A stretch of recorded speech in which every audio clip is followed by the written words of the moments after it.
I am happy to announce that I've made my first short film. Thank you.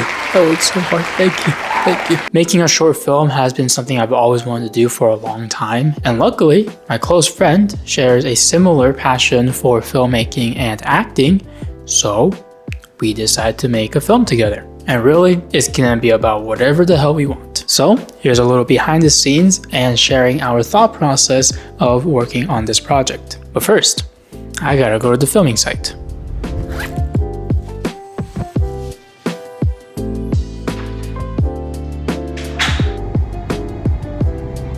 So first things first, let's talk about the motivation for this film. The plot is that two friends are making a Lego set, and the very last Lego piece that is needed to complete the set goes missing. This stirs a conflict between the two characters and has an epic fight. It's not the most amazing plot or storytelling in the world, but it works. Like, do we really need a script that's gonna be groundbreaking in the Hollywood film industry?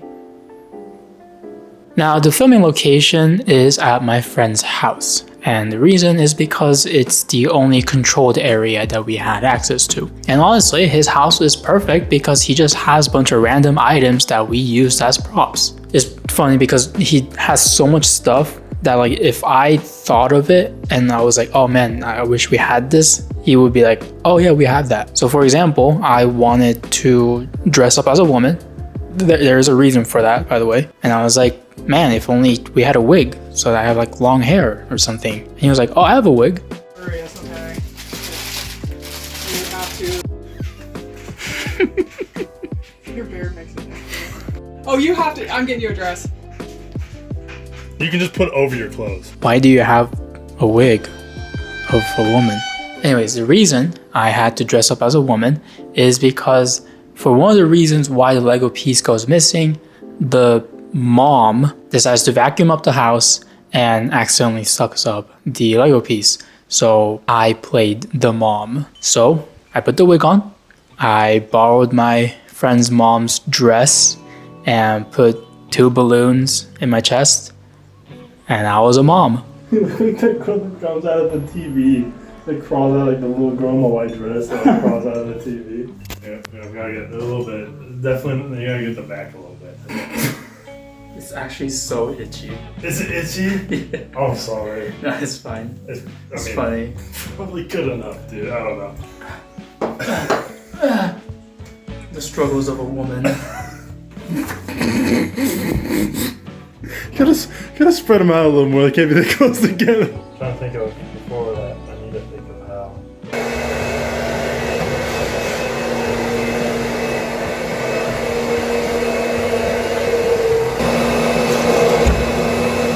I saw him just looking like, is this? We did a scene where the Lego piece got sucked up into the vacuum, and it actually did get stuck in the vacuum. So we had to take it out and shake it up, and it came out. So yeah, we're not gonna suck it up again.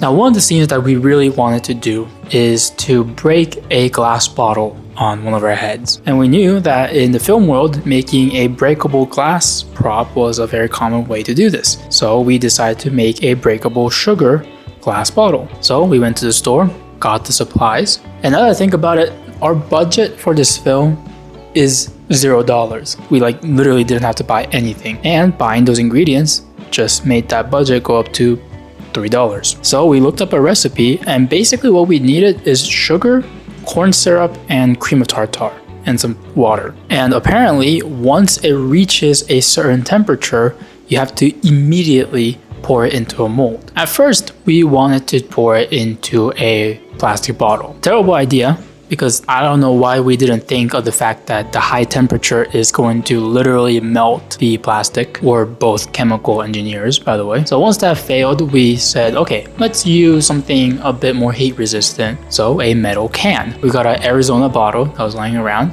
and we just poured it in and carefully peeled away the can by cutting it off. And very surprisingly, it worked out perfectly.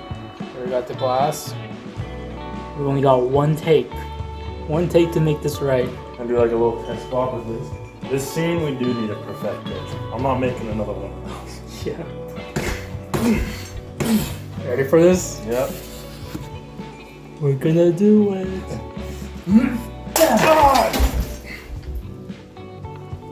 That was pretty good. That was crazy.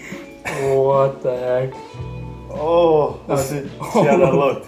That's all over the place too. That was crazy. I couldn't believe how well that shattered. That was pretty damn good.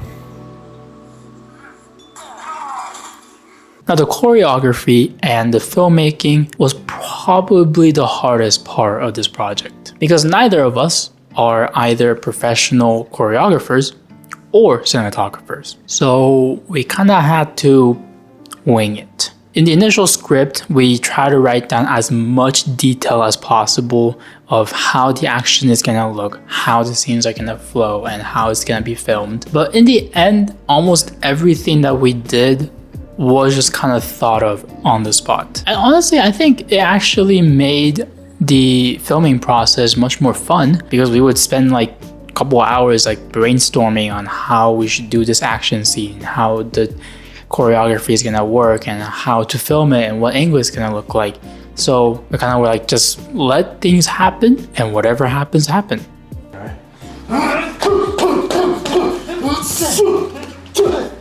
Oh, fuck. That's a tough scene, dude.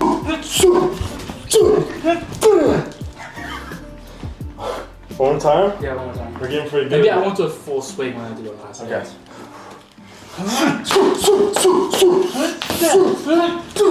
Wow. Opposite sides. I'm supposed to go, yeah. Your left, yeah. Supposed to go. Okay.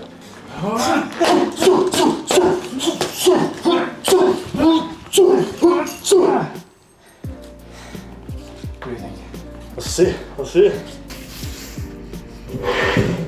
So how do you think we're doing so far? You know, it's a lot of work. A lot of getting punched in the face. A lot of falling down. It's also taking a lot of time too. Yeah. I think we're making good progress. I'm hoping we can get everything done by today. Now, one thing I did find pretty annoying is the lack of gear that probably would have made the filming process much easier. For example, my tripod is very small. It doesn't really go that high. So if we really needed something that needed higher angles, we would basically pull out a foldable table and put the tripod on top of it. This is the jankiest shit I ever made. It's a little janky, but it worked out. Another thing that I really wish we had was some sort of lighting equipment. Obviously, we just relied on natural light that was in the house. And it worked out in general, but I think having like a main light would probably made it a bit more flexible for us to be able to film it in certain scenes that may be a little bit darker. And in general, having lighting just makes it look better, makes it more cinematic. And a lot of the scenes where the camera was directly facing the window, it would just be so bright that it would just kind of oversaturate everything. And low-key, it did kind of ruin some of the scenes, but we just worked with whatever we had and we did our best to make it work.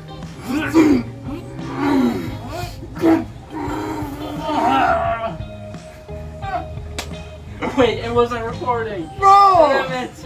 It wasn't recording. So we're nearly ending the end of our film. Man, it's tiring. I didn't realize how much filmmaking and acting takes so much energy. But we're pretty much at the final scene, and I think we're almost done.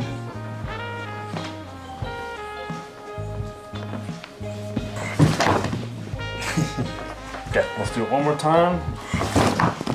Okay. That's a motherfucking wrap. That's a wrap. Oh, my feet hurt. Dude, my voice is shot. I know. Like screaming and grunting. Like my voice feels like raspy. Yeah, it's so raspy. So most of the editing was handled by me, and the total recording time was about 2 hours worth of videos. Not too bad. But I gotta say, we should have recorded a lot more. While editing, I just saw so many mistakes and just unnatural flow of scenes. There was just a lot of like oversight that we didn't think of in the moment. Like making sure there are enough in between scenes so that the cut and jump between major scenes make sense physically. So if you've seen the final product, you know that sometimes the jump between two scenes look a little bit janky, and I recognize that. I mean, that's just our mistake right there. And if the video doesn't exist, it can't be in the video. So I also did my best to add some visual and audio effects throughout the film, so it's a bit more, spicy, more detailed, more refined. But the best I can do is find assets online and putting it in there. So it might look a little bit amateurish, but I think I did the best I could. And I think with a lot of the shortcomings and mistakes that we've made, it definitely was a great learning experience in our filmmaking skills. And I hope that in the next project that we decide to work on, we can make improvements there. One big concept that I think I kind of had to learn, and so did my friend, is that we're not perfect. We're not professionals. We definitely don't know what we're doing. All we got is a camera and a dream. So we're obviously not gonna make this perfect, groundbreaking cinema film that's gonna shake up Hollywood. And I gotta say, being a little harsh on myself, I almost don't want to call this a short film, because in my head, short films that other creators online have made is, cinematically pleasing. It looks beautiful. It's well written. And to be frank, what we made is kind of a homemade sketch video. Something that kids would make, when they have a random ass camera and they just want to mess around and have fun. But I think also in a way, that is the beauty of this project, this film. We're not making it because we have some corporate obligation. We're not making money off of this, and we're certainly not winning an Academy Award with this. We're making this film because we wanted to, because we wanted to have some fun. We wanted to mess around. We did it because we like creating. And I think in a way, we owe this to our childhood selves, because we didn't do it a lot back in the day. And it makes me think, why didn't we do this a lot? I know I loved making videos. I know I loved editing. I've made a lot of Minecraft playthrough videos and, playing other video games and just messing around. But for some reason, we just didn't make cringy ass skits as a kid. And I kind of wish I did, so that I would kind of have this kind of more experienced view of it. But I think instead of regretting, I think the best we can do is do it now. Making the projects that we always wanted to make and chasing the dream that we always wanted to chase. So it's a little goofy ass project that we made. I hope you liked it. And if you haven't seen it yet, go watch The Last Piece, our first short film that is uploaded on this channel. But thank you for watching, and I'll see you on the next one.